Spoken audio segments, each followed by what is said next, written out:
और चलिए अब बात करते हैं बिहार चुनाव के रण की। बिहार चुनाव के लिए तेजस्वी यादव ने नामांकन कर दिया है। राघोपुर विधानसभा से तेजस्वी यादव ने पर्चा भरा है। तो बड़ी खबर, बड़ी जानकारी आपको बता रहे हैं। नामांकन के दौरान लालू और मीसा दोनों मौजूद रहे। नामांकन के दौरान राजद के कई नेता और समर्थक भी मौजूद रहे हैं। ये बड़ी खबर बता रहे हैं आपको। आज तेजस्वी यादव ने राघोपुर विधानसभा सीट से पर्चा दाखिल कर दिया है और वो राघोपुर विधानसभा सीट से चुनाव लड़ेंगे। ये तस्वीरें हम आपको दिखा रहे हैं उस वक्त की हैं जब राघोपुर से वो पर्चा दाखिल करने गए और उस वक्त उनके साथ लालू प्रसाद यादव, राबड़ी देवी और मीसा भारती सभी लोग मौजूद थे।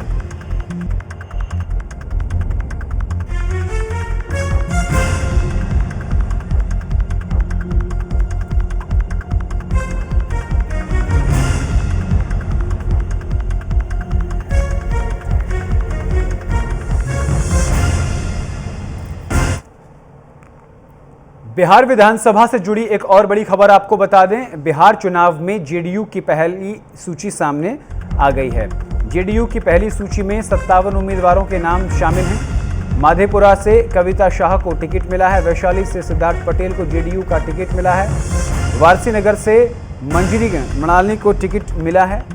आपको बता दें कि मोकामा से अनंत सिंह को टिकट दिया है। सिंहेश्वर से रमेश ऋषिकेश से सोनबरसा रत्नेश सादा, बिहारीगंज से निरंजन मेहता को, माधेपुरा से कविता शाह को टिकट दिया गया है। गया घाट और सोनबरसा सीट से जेडीयू ने अपने प्रत्याशियों को मैदान में उतारा है।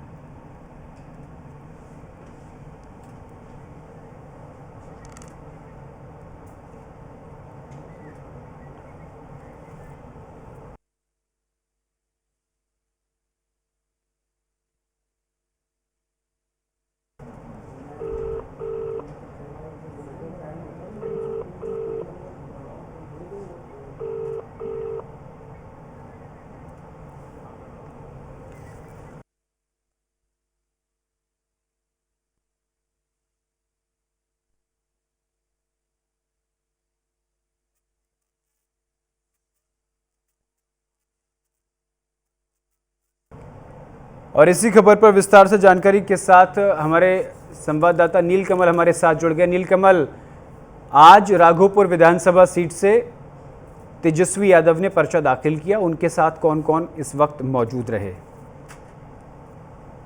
बिल्कुल, देखिए जैसा कि एक्सपेक्टेड था, लालू प्रसाद यादव जो आरजेडी के सुप्रीमो हैं, उन्होंने खुद अपने हाथों से तेजस्वी यादव को राघोपुर सीट का सिंबल दिया था और आज नॉमिनेशन फाइल कर रहे हैं वहां पर तेजस्वी यादव। उनके साथ उनके पिता लालू प्रसाद यादव, उनकी मां राबड़ी देवी और बड़ी बहन मीसा भारती भी मौजूद हैं और कई कार्यकर्ता, सैकड़ों की संख्या में कार्यकर्ता बाहर मौजूद हैं। लेकिन वो चूंकि नॉर्म्स है, चुनाव आयोग का जो गाइडलाइन है, वहां 3 ही गाड़ी जा सकती है और 5 लोग ही जा सकते हैं। लिहाजा जो हुजूम है, उनके साथ जो काफिला गया था, वो सब समाहरणालय के बाहर खड़ी है और ये नामांकन की प्रक्रिया अभी भी जारी है। वो और नामांकन होगा, उसके बाद संभवतः वहां पर एक सभा भी होगी जिसको वो लोग संबोधित करेंगे। तो आज चूंकि वहां ताल ठोक दिया है राघोपुर से, और सबसे बड़ी बात यह है कि जो प्रशांत किशोर कह रहे थे कि वो राघोपुर से चुनाव लड़ेंगे और तेजस्वी यादव को राहुल गांधी की तरह दूसरी सीट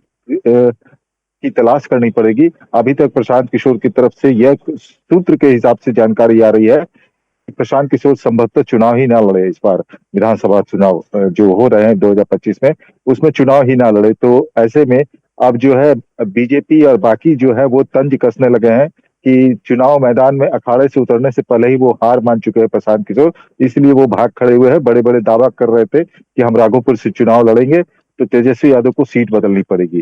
फिलहाल यह सूचना आ रही है कि प्रशांत किशोर संभवतः चुनाव ही नहीं लड़ेंगे। बिल्कुल, लेकिन आज ये कह सकते हैं कि आरजेडी में पूरी तरीके से चुनावी बिगुल बज चुका है क्योंकि सीटों का ऐलान हो चुका है। लेकिन सबसे बड़ी बात यह है कि जिन 2 सीटों पर चिराग पासवान अपना दावा ठोक रहे थे, वहां जेडीयू से अपने प्रत्याशियों का ऐलान कर दिया गया है जेडीयू ने। नहीं, देखिए ये खबर चल रही है मीडिया में, सोशल मीडिया में ये खबरें आ रही थी कि फला सीट जो है वो ये जेडीयू की सीट पर चिराग पासवान ने अपने पार्टी के लोगों को सिंबल दे दिया है, ये सब खबरें आ रही थी, वो अखबार में भी छप गए। इससे जो है यहाँ पर एक स्थिति उत्पन्न हो गई थी और इसके वजह से कुछ मिस परसेप्शन जो है वो क्रिएट हुए थे एनडीए के बीच में।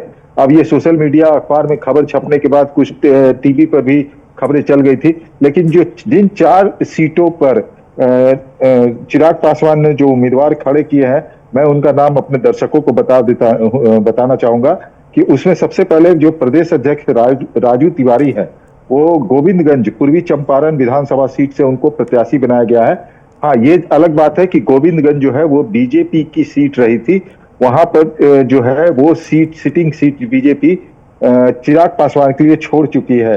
पहले वहां पर सुनील मणि तिवारी हुआ करते थे, पूर्व विधायक इनको अब कहा जाएगा क्योंकि बीजेपी से थे।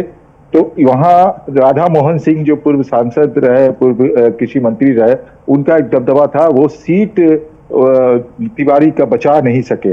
दूसरी तरफ अगर बात की जाए गरखा जो सारण जिले में आती है, वहां से चिराग पासवान ने अपने भतीजे सीमांत मृणाल को टिकट दी है, वो एक सुरक्षित सीट है। इसके अलावा जो वो सारण में आता है, जो इसके अलावा गरखा से ये सीट जो है परंपरागत सीट रही है, 2015 से आरजेडी का कब्जा रहा है यहाँ, और यहाँ पर सुरेंद्र राम विधायक हैं आरजेडी के। इसके अलावा जो है वो प्रधान महासचिव है संजय पासवान, बखरी जो है वो सुरक्षित सीट है बेगूसराय से, वो भी सीपीआई के कब्जे में है, वहां से उन्होंने टिकट दिया है अपने संजय पासवान को। इसके अलावा अगर बात की जाए चौथे सीट की, तो बक्सर के ब्रह्मपुर जो है, वहां से संसदीय बोर्ड के अध्यक्ष जो है उनके हुलास पांडे, उनको उन्होंने टिकट दिया। ये 4 सीटें उन्होंने सिंबल दी हैं 4 सीटों पर, जो 4 सीटों पर जेडीयू के कोई भी कैंडिडेट अभी जो लिस्ट आई है उसमें नहीं है। तो ये 4 सीट जो है वो दिए हैं। हुलास पांडे के बारे में बता दूं कि पिछले बार भी वो लोजपा से लड़े थे और लगभग 50,000 वोट से हार गए थे। तो ये जो वहां की स्थिति थी कि जेडीयू की सीट पे ये हो गया। कुछ सीटें हैं ऐसी जरूर है कि वहां पर जेडीयू या बीजेपी के जो सीट है वहां पर भी उनको दे दिया गया है। तो मैंने कहा कि शाम तक ये सीटों की अदला बदली हो सकती है। दूसरी तरफ जीतन राम मांझी भी यह घोषणा करके और एनडीए में टेंशन बढ़ा चुके हैं कि वो मखदुमपुर और बोधगया, जहां पर कहा जा रहा है कि लोजपा चुनाव लड़ सकती है, तो वहां पर अपनी उम्मीदवार भी उतार करके फ्रेंडली फाइट करेंगे।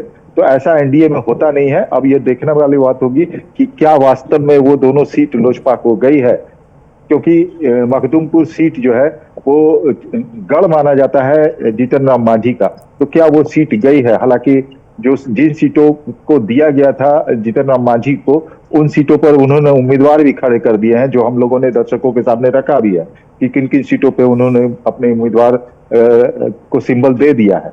लेकिन इन 2 सीटों पर भी वो चाहते हैं कि या उनको अगर नहीं मिला है तो वो सीटें जदयू की रहे, क्योंकि जदयू और के गुण गाने लगे हैं जीतन राम मांझी, और जेडीयू की तरफ से जो चिराग पासवान के ऊपर जो दिखाया जा रहा है, जो भौहें तनी हुई हैं कि वो सिटिंग सीट को भी मांग रहे हैं, तो उसका कहीं ना कहीं जीतन राम मांझी समर्थन करते नजर आ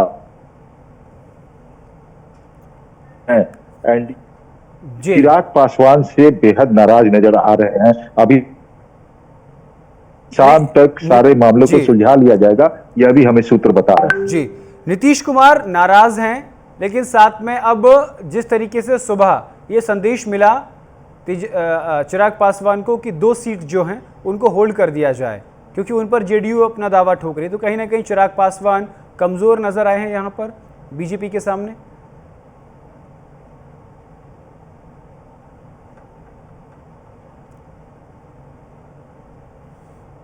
जी, आवाज आ रही है आपको?